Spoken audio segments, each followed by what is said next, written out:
You flip a light switch and the room gets bright. You plug in your phone charger and somehow electricity flows into your battery. But what's actually happening with all that invisible energy stuff?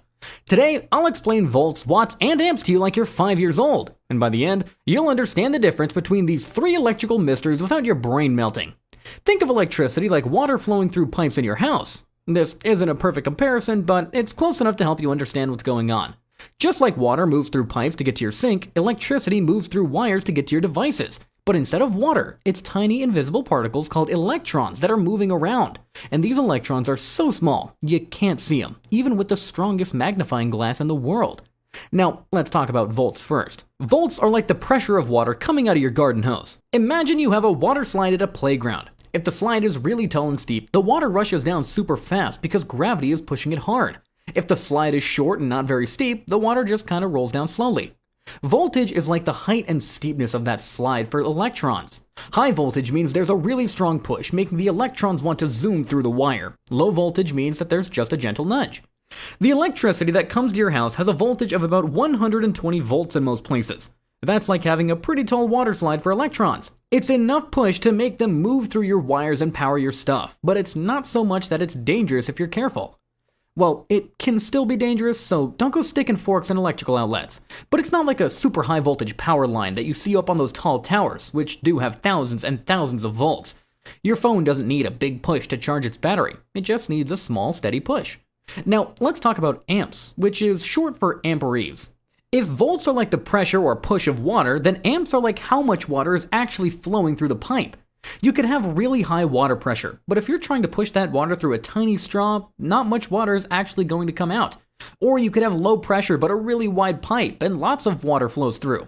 Amps measure how many of those tiny invisible electrons are actually moving through the wire at any given moment. Most of the things in your house use different amount of amps. A small LED light bulb might only use about 0.1 amps. That's like having just a few electrons trickling through the wire. But a hairdryer might use 10 or 15 amps. That's like having a whole parade of electrons marching through the wire. Your microwave might use even more, like 20 amps. That's like having a stampede of electrons rushing through to make those invisible wiggling fingers we talked about before. The wires in your house are designed to handle a certain number of amps safely. That's why houses have circuit breakers or fuses. They're like safety valves that shut off the electricity if too many amps try to flow through all at once. Now, here's where it gets interesting.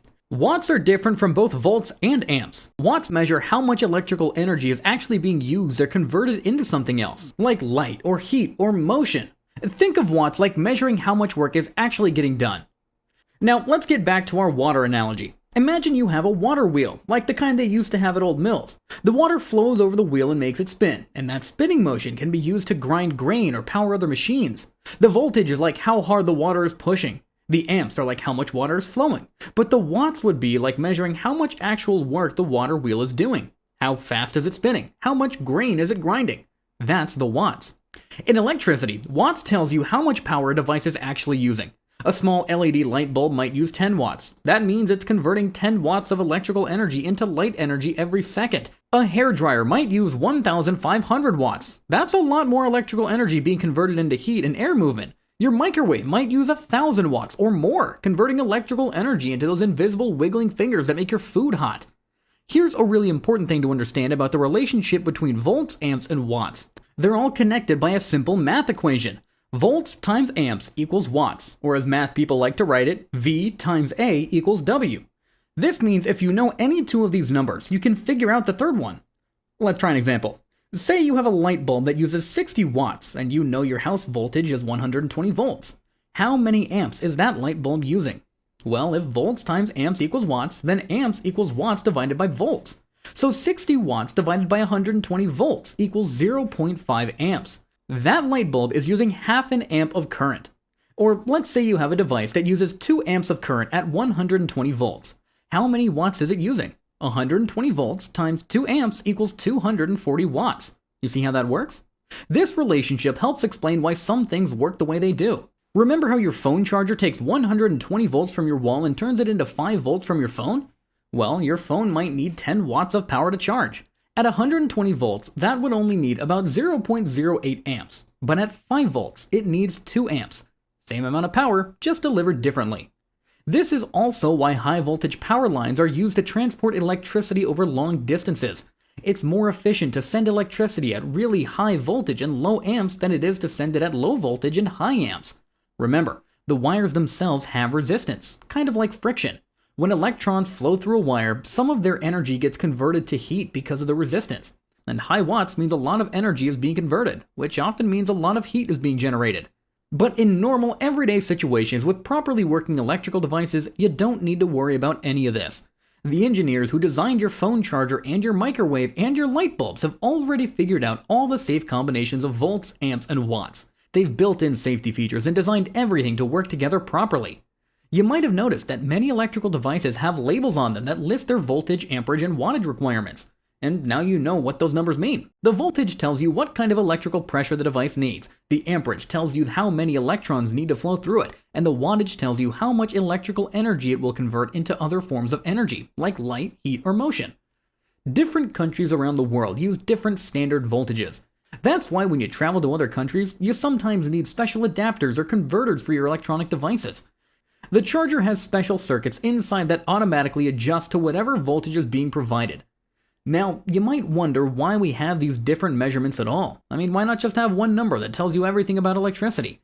Well, it's because electricity can behave in different ways depending on what you're trying to do with it. Sometimes you need high voltage but low amps, like in your TV tube.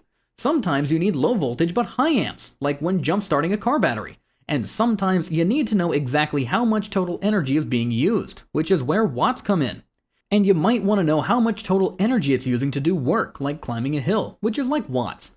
Understanding these concepts can help you make better decisions about the electrical devices that you're using.